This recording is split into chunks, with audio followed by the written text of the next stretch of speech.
First of all, they give us the highest quality of life in this world. And because of the challenge of our instincts, which include our psychological instincts, includes our laziness and everything else that comes with it. Because of that, it makes it so much more exciting because there's a challenge. And then in the world to come, this also determines the state of your soul and how much you will appreciate, to what degree you'll appreciate being part of the infinity, which is the ultimate pleasure. We said that there's the pleasure there and the pleasure here. They're two different, qualitatively different. Yeah.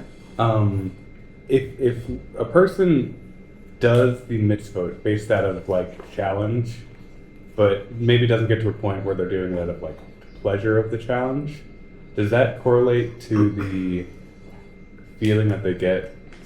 And it doesn't directly correlate. They will definitely get pleasure, but not the same. Not the same. And I don't know how long that lasts. How long can you go on fighting yourself?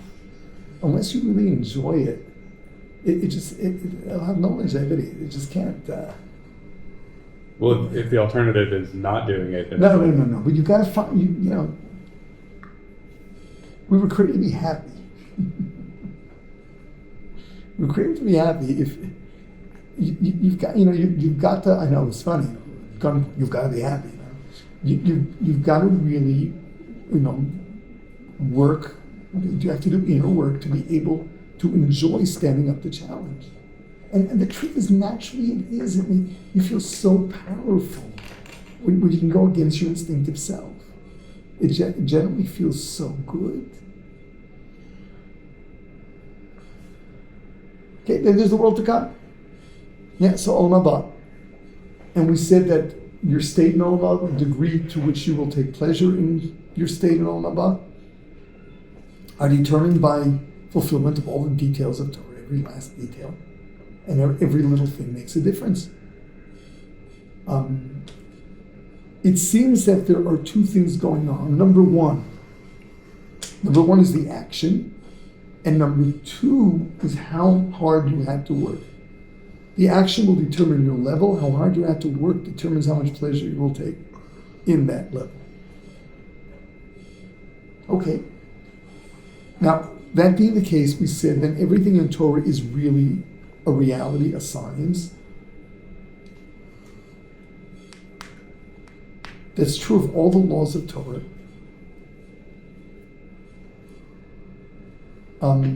Which means, all sorts of debates. Now, Orthodoxy maintains, rabbis have taught us, that Judaism is transmitted by the mother. If one's mother is Jewish, they're Jewish. If one's mother is non-Jewish, they're not Jewish unless they convert. And Reform Judaism recognizes paternal Judaism.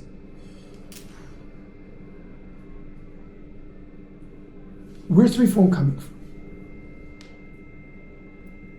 The question of one being Jewish or not is defining one's soul. Do you have a Jewish soul or a non-Jewish soul? The most practical difference between the two is that a non-Jewish soul needs 7 mitzvot, 7 commandments to give it its relationship with the infinity, whereas a Jewish soul has greater potential and greater responsibility and has 613. So how do we determine what kind of soul you have? There's only one source to that. It's the Torah. And there's a methodology for determining what the Torah is teaching us. We're dealing with the reality, we're dealing with the science. The Reform has researched it and have come to the conclusion that paternal Judaism gives you a Jewish soul. What's the research based on? The oral tradition, making sure that the oral tradition is authentic. And what do the oral tradition teach? And what's the source? Basically, is there a source within Torah for paternal Judaism?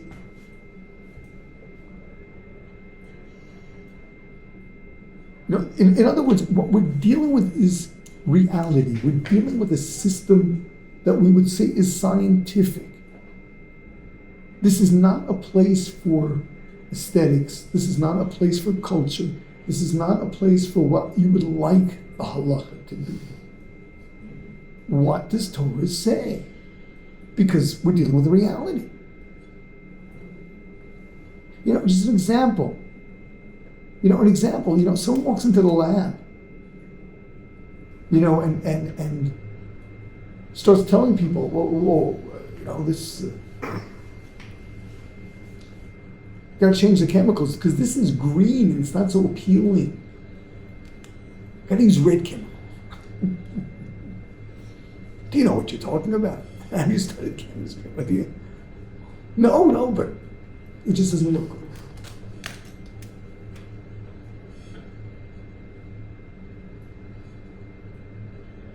I remember this ancient history. 50 years ago, there was an artist, Alexander Calder. Anyway, he was hired by airlines to paint the planes. There was a time that the planes were multicolored, all sorts of shapes.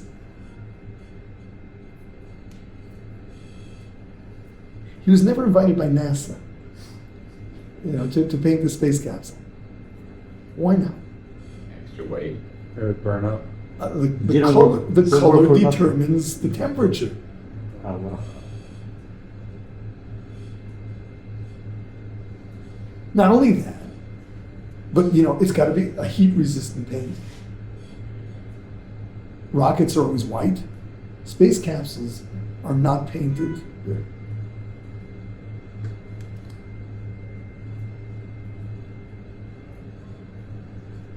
You can't mix aesthetics with science. It doesn't go.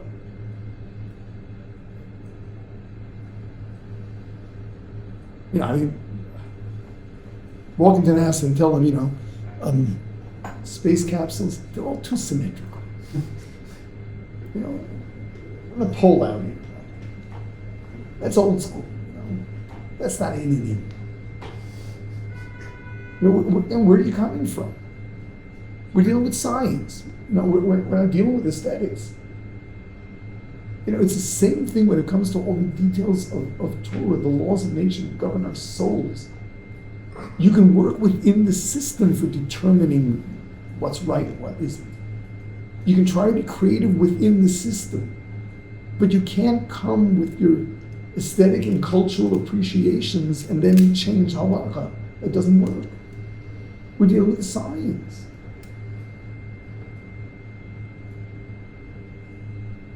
As I mentioned, a wedding ceremony is not a ceremony to us. Ceremony is something artificial. Ceremony is tradition, custom. Listen, there's just one way. Three were told, but the only way that you can create a real bond between two souls is by following what the Torah says. The Torah's description of how that happens.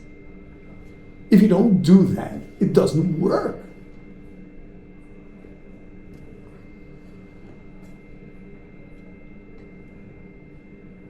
So this is really, the area where in practice orthodoxy is so different than all the other streams of Judaism. And that is the understanding that all the laws of Torah are Sunday, are all reality. Otherwise, one really has to ask the question.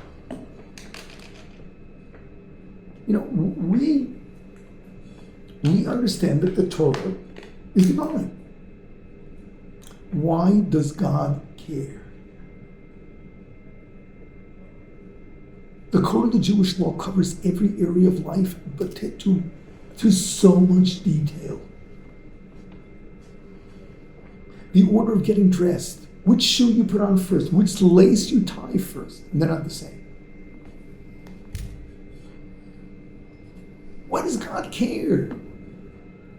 There's starvation in Africa. God cares which shoelace you tie first.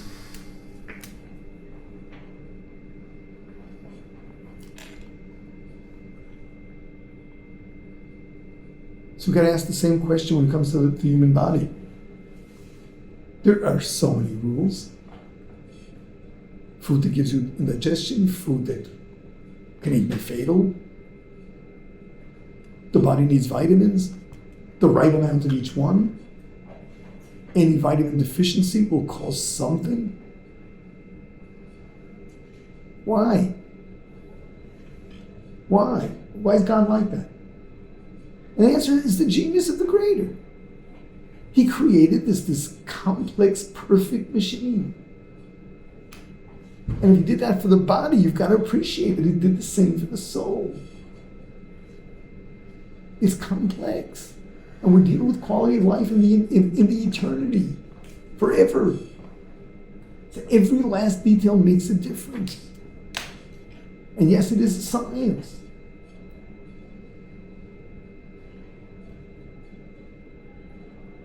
Well, now comes the question, how do we know that all these details the rabbis taught us is what God taught Moshe at Sinai? How do we know it's real? How do we know that it's authentic? Yeah.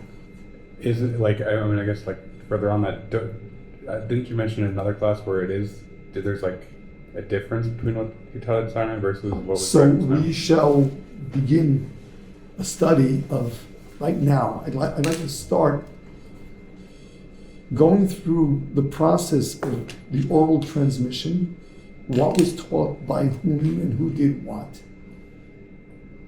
I'll start from the very beginning.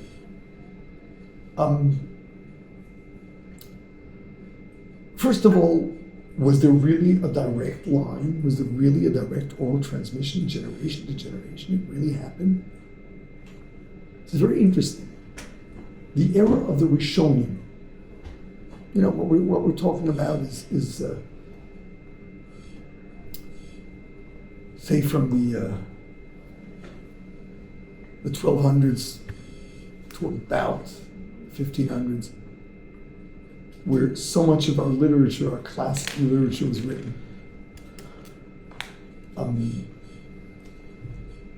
We find a few books tracing the oral tradition. And let's start with Rambam. Rambam, in his introduction to his Mishnah Torah, tells you who got from what. In his introduction to his explanation on Mishnah, he traces everything all the way back. He traces his own direct oral transmission, all the way back to Moshe Rabbeinu. He says, everything we got is from Moshe Rabbeinu. This is what Moshe taught us at Sinai.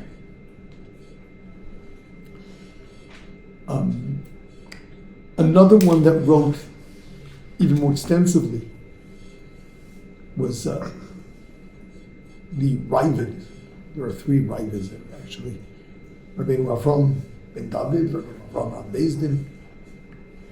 The Ravid has a book that he calls it the Sefer HaKabbalah, where he traces his oral transmission, where he got it from, who taught him, who taught that person, going all the way to Moshe Rabbeinu.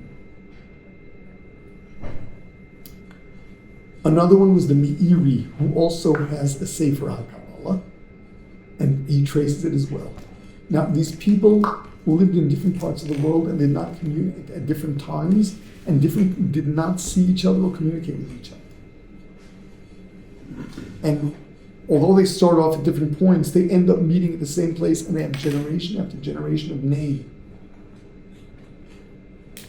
with a short biography. They're claiming that there is an unbroken tradition going back to Moshe, and they can trace their oral tradition. Yeah. Speaking about science, is there evidence that these names are real people that existed that would have been able to transmit, or is this just something we should just believe? I mean, they're giving us names, that means that they were part of it. This is not medrash, this is not lore. They're tracing this back to real people. We know these are real people. These are real people. Yeah, these are real people. Rambam being with Aristotle, is it? What? Rambam Yeah. Being with Aristotle, no? No. No? No. Didn't learn? No, his teacher was his father, Rabbi Maimon, and his father's teacher was Rabbi Yosef from Megash. We're going to trace the oral tradition with the names. I think it's important to know some of the names because you run into them when you study, and if you don't really know where they're coming from, you won't know where to place them, and it makes a very big difference. The claim is that there was an unbroken oral transmission. The question is, what exactly was transmitted? And that's what I'd like to focus on now. What was transmitted? We find an interesting halacha. The written law is not to be recited by heart. The written law is supposed to be read from the scrolls or from a book. The oral law is not to be written down. It's to remain oral. We derive this from a verse. Why? Had the oral law been written down, there wouldn't have been any discrepancies. We know what it's like today. There are so many disagreements that could have been prevented. Why didn't they write it down? Why did the Torah prohibit writing it down? I guess like the process of it being passed from generation to generation, and it's like the process in itself is part of is the reason. Yeah. Because without that, maybe it wouldn't have been it wouldn't be such a focal point. The direction you're going in is definitely something. You're making a point, and the direction you're going is definitely the real answer. What? Life's about relationships. That these are very important elements. They're very important elements, but there's just one thing that really makes it not just better, but a necessity. I've heard something about this before.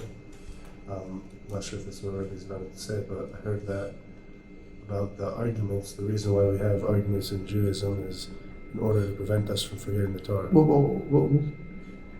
We'll get to arguments. Arguments are very much part of the Jewish people. It's a real subject to study. What is the oral law? What is the oral law? The oral law is not a collection of rules. It is a collection of principles. Of course, there are numbers here and there, but they're principles. The oral law is principles. How do you communicate principles? How do you give over a concept? How do they teach a concept in law school? Case study. Right? Case study, precedent. How do you give over a principle in morality and how to live? Examples? Stories, parables. Is there any way of giving over the concept in a way that everyone's going to really appreciate it if you put it into words and you don't illustrate it? Probably not. When you're dealing with something abstract, it is so difficult to put it to words in a way that everyone is going to understand it. Our vocabularies are not identical. And we don't understand each other so well when we're dealing with abstract concepts. Abstract concepts are so much easier to communicate by way of some kind of metaphor. So now we got a problem. If you're going to give stories and cases, they change by culture. Like the meaning of the story, it changes by culture. And it could be that something was taught and it meant one thing to one generation living in one part of the world, and when it's transmitted to another one, it gets lost in translation. Just if you want an example of that, we find in the Chumash, the laws of damages are presented in the Chumash, actually even in the Mishnah, oxen goring,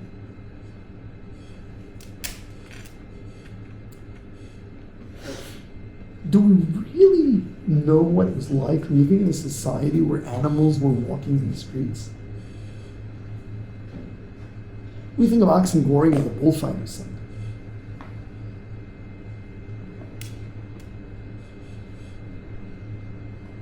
The Torah is teaching us just responsibility for the actions of your belongings, of your possessions, by way of oxen goring. Today, what will we study? You get into an automobile accident. Who pays? What if you're covered by insurance, but the premiums go up? It's a different world. Responsibility for damages is a whole different thing. We have to go and take the principles out of oxen goring and apply them. We do that, but it's so difficult. Because we don't know what it was like living in a country where animals roam the streets. The oral law, if it would be giving over the principles on the basis of a very, like a group of sacred cases, those cases would change meaning with the changes in culture. That's why the Torah says don't write down the oral law. Because there is no one sacred collection of metaphors or cases. It changes. So when Hashem taught Moshe,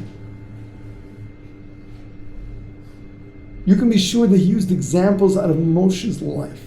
Now, Moshe Rabbeinu had a totally different upbringing than anyone else in Egypt. The Jews were enslaved. Moshe was brought up in the palace. At a certain point, he had to flee to Midian. He grew up in a foreign country. You can be sure there were different examples that came out of his life that God would use to teach him than the ones that he had to use to teach the people. So that the cases used by God to teach Moshe, we don't even know them. We don't even care to know them because they'd be irrelevant to us today. Yeah. If you're saying the reason we wouldn't teach the core concepts, the principles, is because we all have different vocabularies and things get lost in translation. But it seems like that would be a similar problem even if we give these examples. So why wouldn't we try to, if it's gonna be lost in translation, whether it be from... So there's an answer. Rav Shri Ragon also wrote a book tracing his oral tradition. And in the beginning he writes something, he's got a line there. He says every generation changed the medium. They changed the cases, the examples. Meaning, we don't know what examples Hashem used in teaching Moshe Rabbeinu. Every generation was responsible to go and use use cases, situations out of their own society and give over the principles out. What it means is that the flexibility of the medium, which is what we're saying here, the medium had to be flexible. There couldn't be one authentic oral law. The flexibility of the medium is what kept the principles clear, pure. So you know why we don't know what Moshe was taught? You know exactly how he was taught it? It would be misleading to us. We'd probably mistranslate. We'd misunderstand it. We're better off not knowing. Yeah. Why do we learn Gemara, or so much of what we're learning is different generation? What happened? See, here we have to trace the history of the oral tradition. But this is very clear. From Moshe until the writing down of the Mishnah, the medium kept changing. Every teacher had to come up with examples that he could teach his kids. Again, the medium was flexible. And that's because the oral law is conceptual. It is principles. It's not just numbers, not rules. It's principles. And in order to fully understand them, you would have to use an illustration from something out of the life of the student. One other factor. The Torah's commandment is you're supposed to teach your kids. Ideally, the oral transmission was supposed to take place at home. And that is that the hope was that a parent understood his child. They were on the same wavelength because you grew up in your parents' house, and hopefully they understood you. Every home was using its own, they had their inside stories, their jokes, and their parables, their examples, their own vocabulary. That's the way it was supposed to be. The best person to share with you the abstract concepts of Torah was the person that understood you most, and it was assumed in those days it was your father.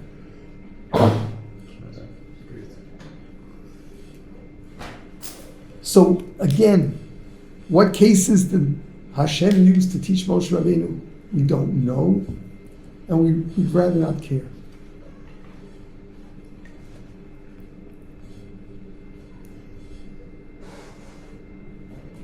So the medium constantly was changing. The concept remained whole. The concept remains, yeah. What about, I guess there's a lot within the Oral Torah that is these concepts, but there's also explanations of, like tefillin, for example, and things like that, which seem more concrete. If that was the case, why are they in the Oral Torah and why aren't they in the written Torah?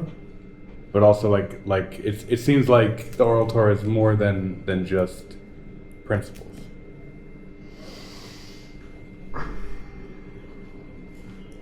The Oral Torah is principles, but we're going to find that there are different ways of conveying them. Some of that is conversation. We'll see that there are various different forms that are being used in what today is the oral. So what would be, why is there description of certain mitzvos as for I guess I'm thinking tefillin. Why is tefillin not in the written Torah? Why? Because it seems like it's this is what tefillin is. That's left for the oral law to describe. Because it's conceptual. It's conceptual. The truth is, when it comes to tefillin, other than the fact that they are phylacteries, that they're totafos, Torah doesn't tell us what they look like. Torah doesn't tell us what to put in them. If there weren't an oral tradition, we'd all be wearing different kinds of tefillin. But I guess my that doesn't seem like a principle, huh? Generational principle. Yeah. It seems does the written Torah have? I mean, it talks about the base of the Mikdash, and these are the dimensions, and this. So why wouldn't it do that for other instructions like tefillin? It was left to the oral law. Why the Torah chose to put some things in the written law and some things to the oral law? When it's actual instructions and less principles. The instructions in the oral law are the details. There's a limit to how much detail Torah goes into in any mitzvah. Yeah. Okay, we're on. Oh, time.